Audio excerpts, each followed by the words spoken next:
Hello students, good evening everyone. हम लोग इससे प्रीवियस वीडियो में चर्चा किए थे सिंगुलरिटी के बारे में, जहाँ सिंगुलरिटी का डेफिनेशन, एग्जाम्पल्स और उसके दो टाइप के बारे में हम लोग डिस्कस किए थे। अभी हम लोग सिंगुलरिटी का और थोड़ा इन डेप्थ नॉलेज गेन करेंगे। धीरे धीरे धीरे धीरे हम लोग सिंगुलरिटी के सभी समस्याओं को दूर करेंगे। तो देखो, शुरू करते हैं। सिंगुलरिटी, इसको हम लोग दो मेजर क्लास में डिवाइड किए थे, आइसोलेटेड और एक नॉन आइसोलेटेड। दोनों का डेफिनेशन मैं पिछले क्लास में बताया था, एग्जाम्पल्स भी बताया था। अभी हम लोग आगे जानेंगे कि इसका कोई और आगे टाइप नहीं होता है, नॉन आइसोलेटेड एसेंशियल सिंगुलरिटी का और कोई टाइप नहीं होता है। लेकिन ये जो आइसोलेटेड जो सिंगुलरिटी है, आइसोलेटेड, नॉन आइसोलेटेड, आइसोलेटेड को तीन कैटेगरी में डिवाइड करते हैं हम लोग। पहला जो कैटेगरी है रिमूवेबल सिंगुलरिटी, दूसरा है पोल और तीसरा है आइसोलेटेड एसेंशियल सिंगुलरिटी। ओके, सभी का डेफिनेशन को पहले समझते हैं। तो किसी point z equal to a को हम लोग रिमूवेबल सिंगुलरिटी बोलेंगे यदि limit z tends to a fj exist finitely. इसका मतलब क्या होता है कि जब भी हम लोग इस लिमिट को निकालेंगे एक फाइनाइट वैल्यू आएगा, 1 आएगा, 2 आएगा, 3 आएगा, 4 आएगा, ऐसे कुछ भी आ सकता है, फाइनाइट वैल्यू आ सकता है, एग्जिस्ट फाइनाइटली। और इसको हम लोग ऐसे भी लिखते हैं कि limit z tends to a z minus a fj is equal to 0। एक दूसरा तरीका भी होता है रिमूवेबल सिंगुलरिटी, या ये सभी सिंगुलरिटी को डिफाइन करने के लिए, जो है Laurent series expansion of this function about the point z equal to a। हम लोग जानते हैं कि लॉरेंट सीरीज एक्सपेंशन का दो भाग होता है।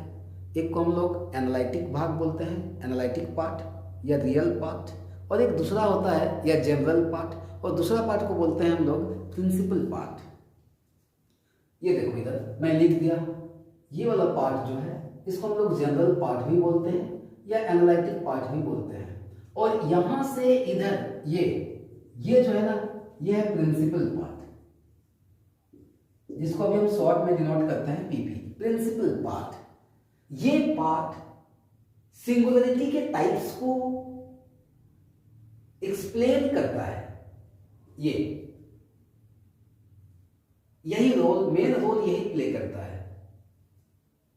On the basis of this principle part in the Laurent series expansion of fj, we can explain or we can define these singularities, removable, pole and isolated essential singularity. Here, if this principal part in the Lorentz series expansion of fj about z equal to a has no any term, that is it vanishes, ये अगर यहां रहता ही नहीं है तो z equal to a removable singularity होगा। अगर इसमें फाइनाइट नंबर ऑफ टर्म्स है तो z इक्वल टू a, देखो यहां लिखा हुआ है principal part in Laurent series expansion of fj about z equal to a has finite number of terms, मतलब 2, 4, 10, 20 ऐसे अगर निश्चित डेफिनिट नंबर ऑफ टर्म्स रहेगा तो वो z इक्वल टू a को हम लोग पोल बोलते हैं।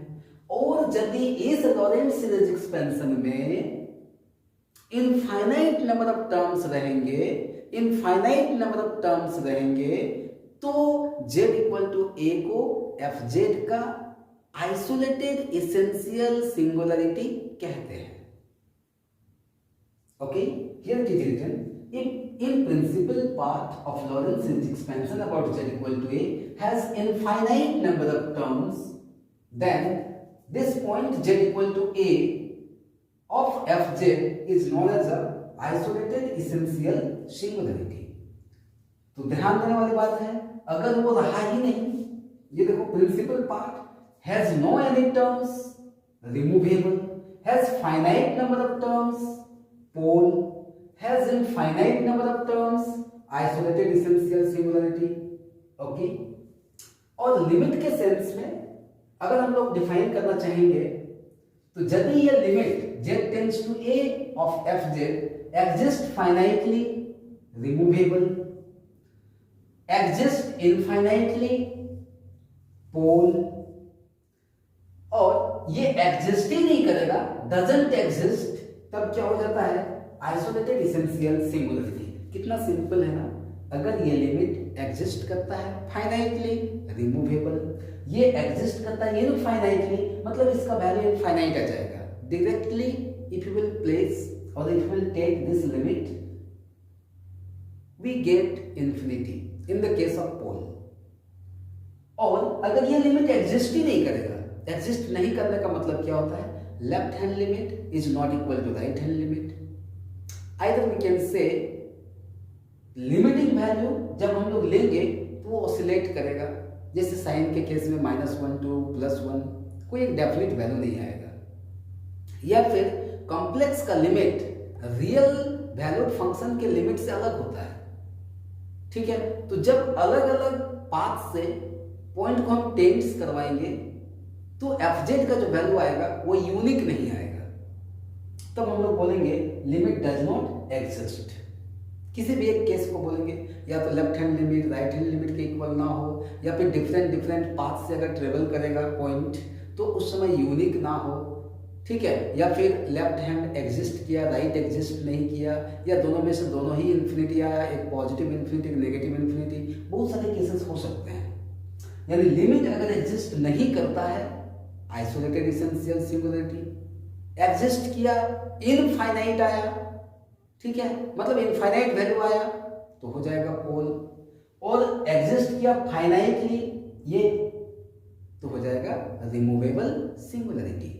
ध्यान देने वाली बात ये भी है कि रिमूवेबल सिंगुलरिटी को हम लोग रिमूव कर सकते हैं. It can be removed.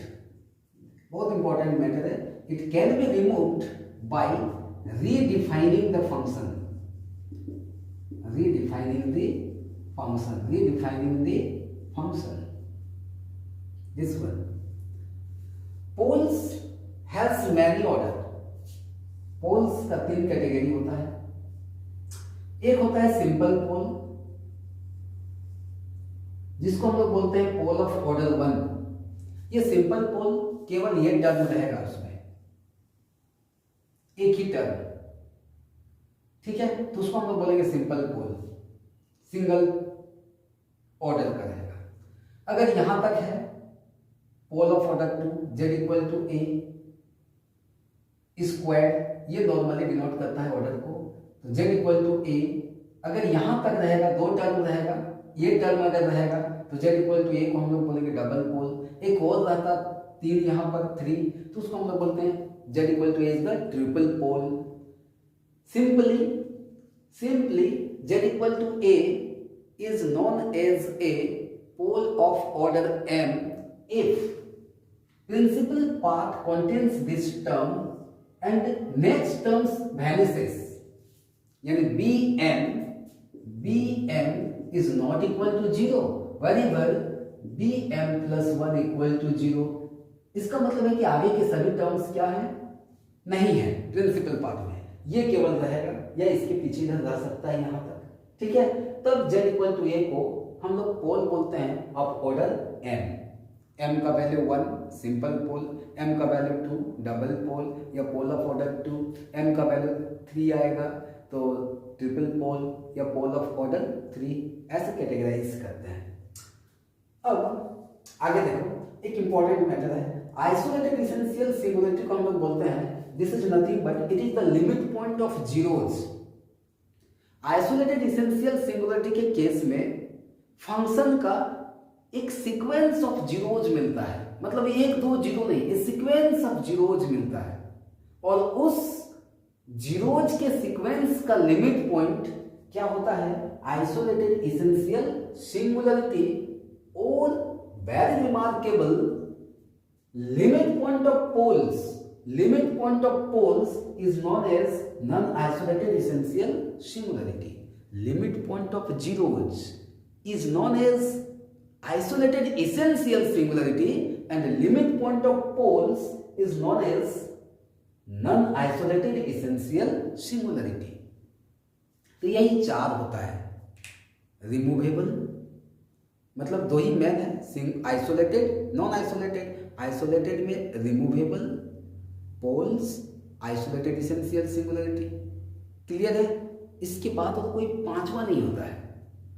ठीक है, इतना ही है। अब नेक्स्ट क्लास में हम लोग पढ़ेंगे, नेक्स्ट वीडियो में हम लोग देखेंगे क्विक रिस्पॉन्स टेक्निक से कैसे किसी भी सिंगुलरिटी को इजीली क्लासिफाई कर सकते हैं।